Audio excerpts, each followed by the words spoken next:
Hey guys, welcome back to Melanated Truth. You caught that. Hey. Melanated Truth. We have a title for our show, little thing we got going here.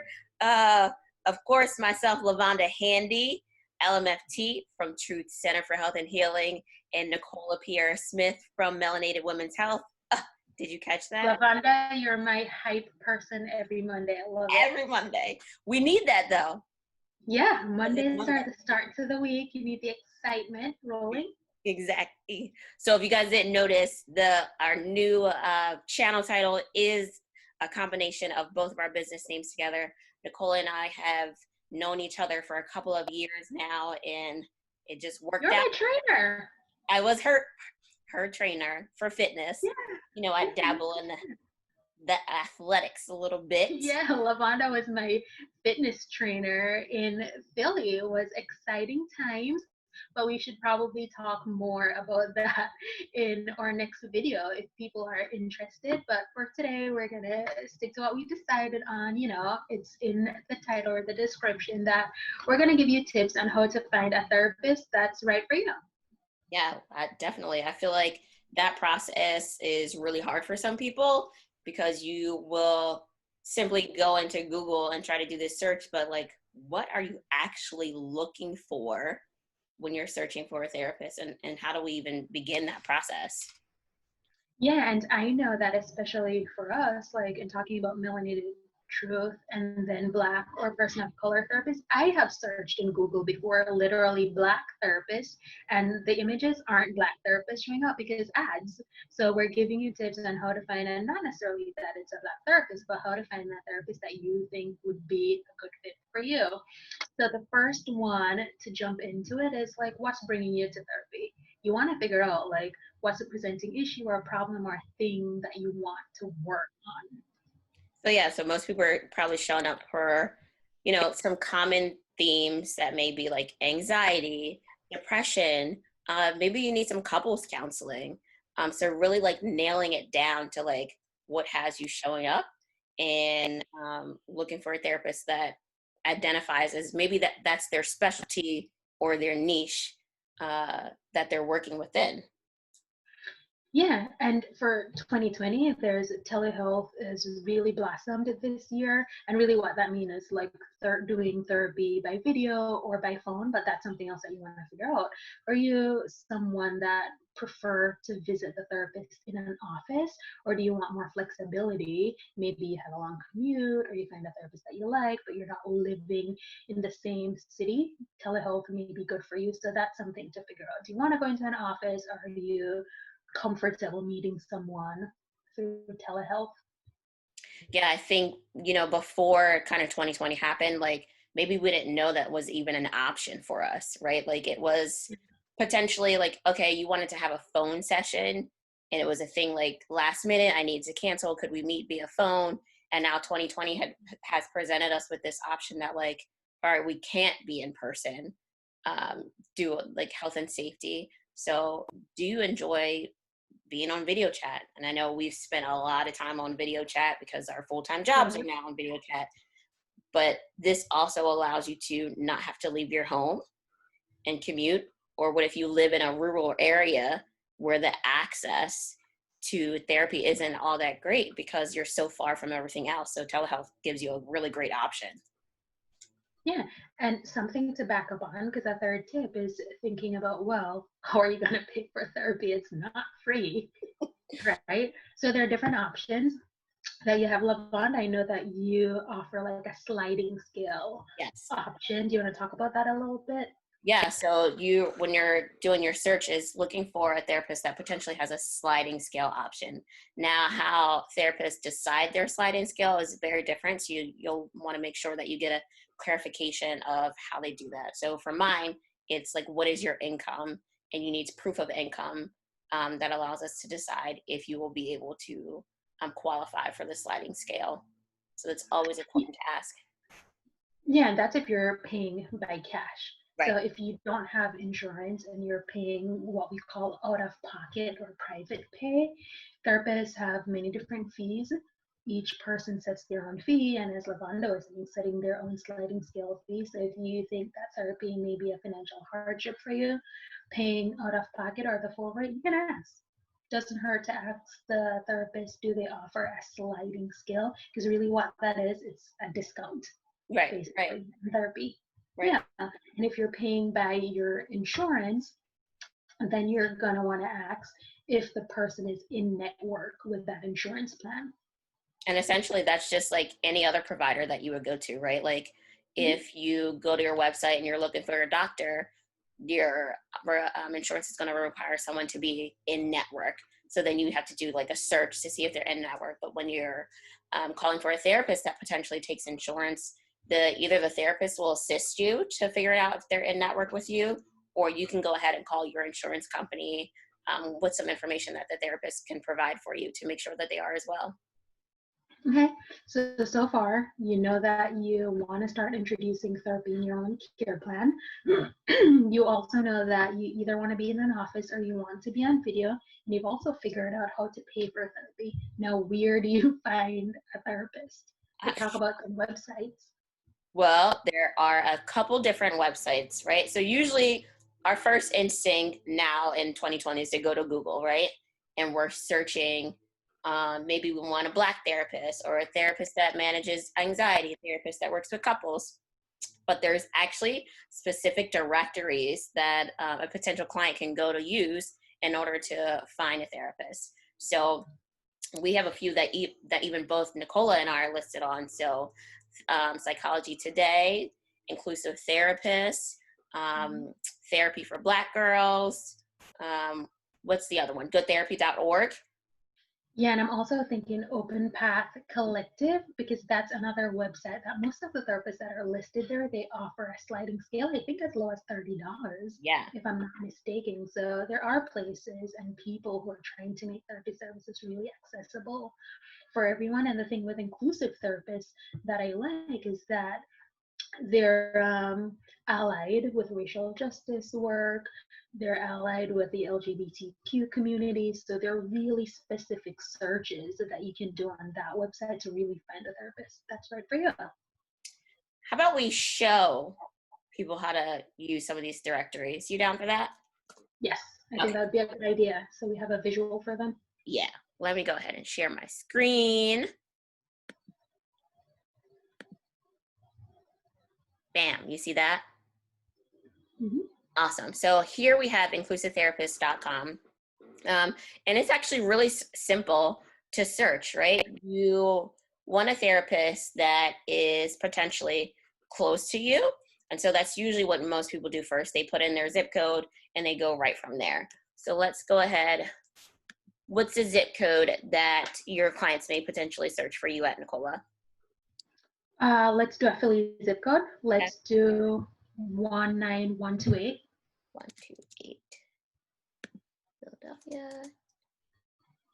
Let me see if I can move this. Search.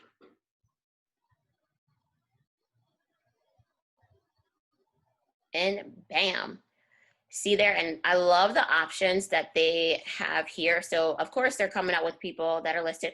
Oh, there's me. There you are. They're Mm-hmm. coming up with people that are listed, but also if you see here at the top, there's different services that you can kind of, what's it called?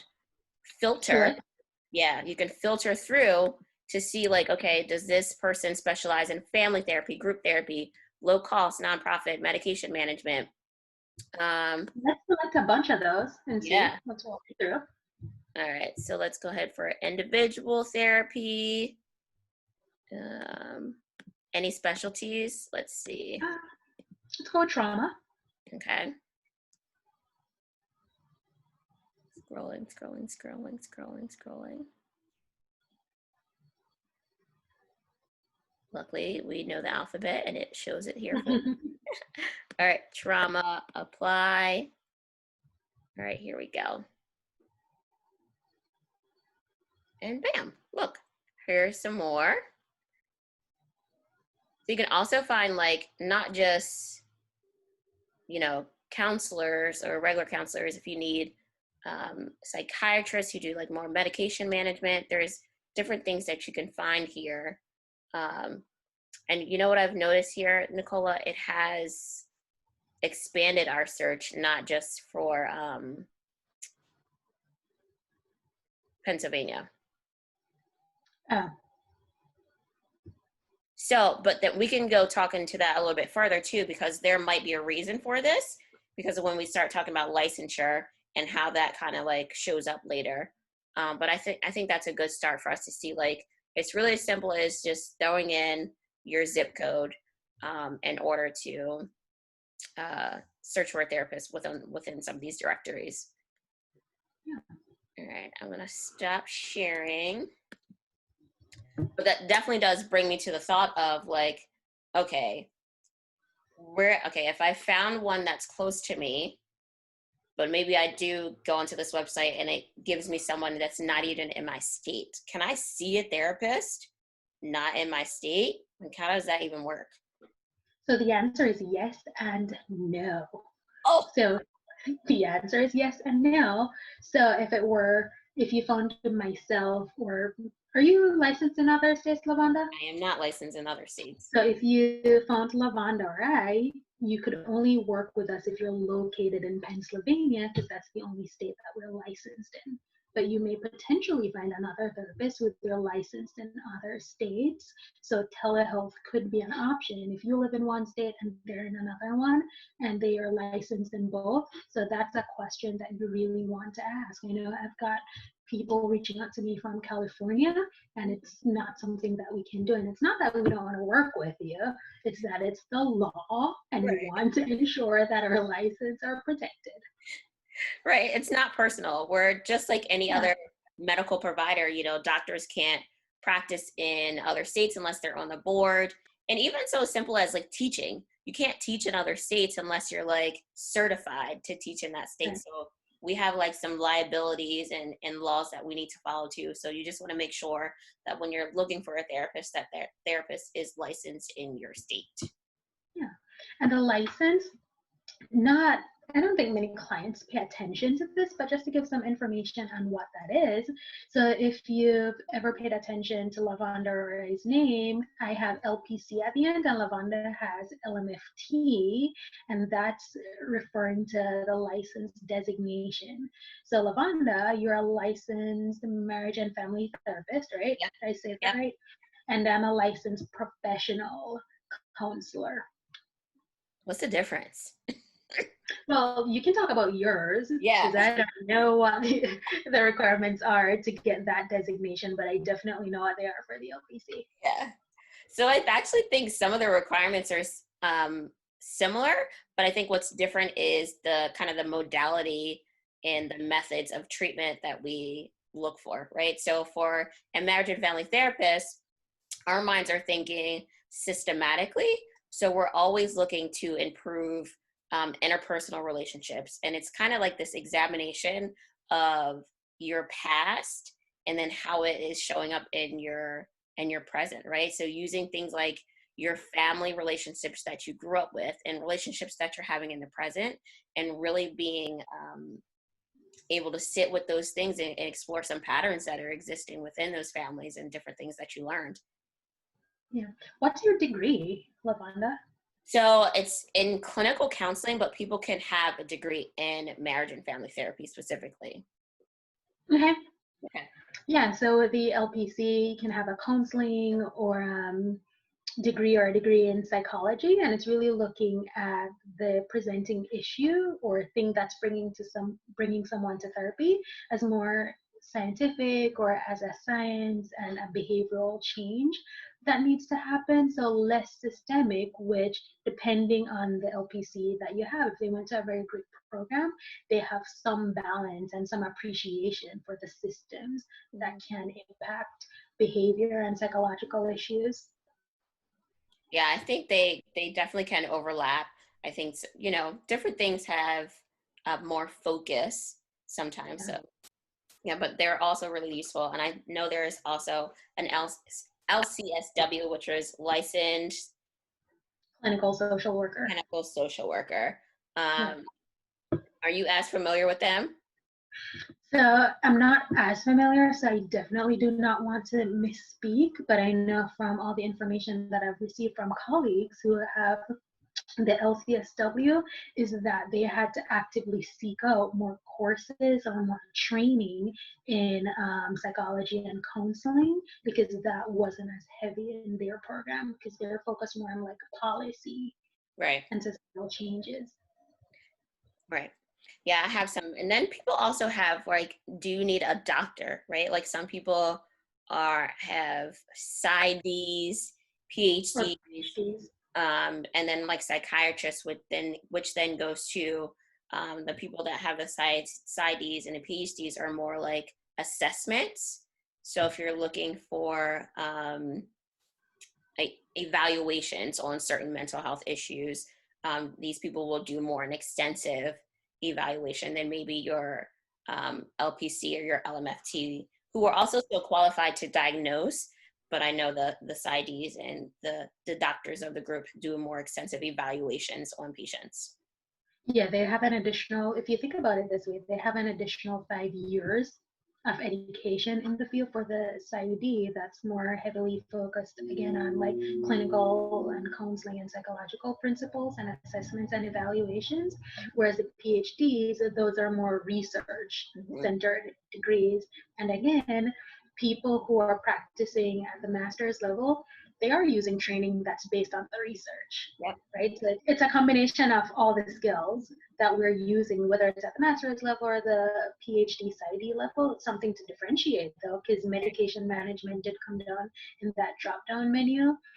The only person that's prescribing medication would be a psychiatrist or a physician. Right. Yeah. So it's always mindful to, when you're looking for a therapist, to really know what you're looking for.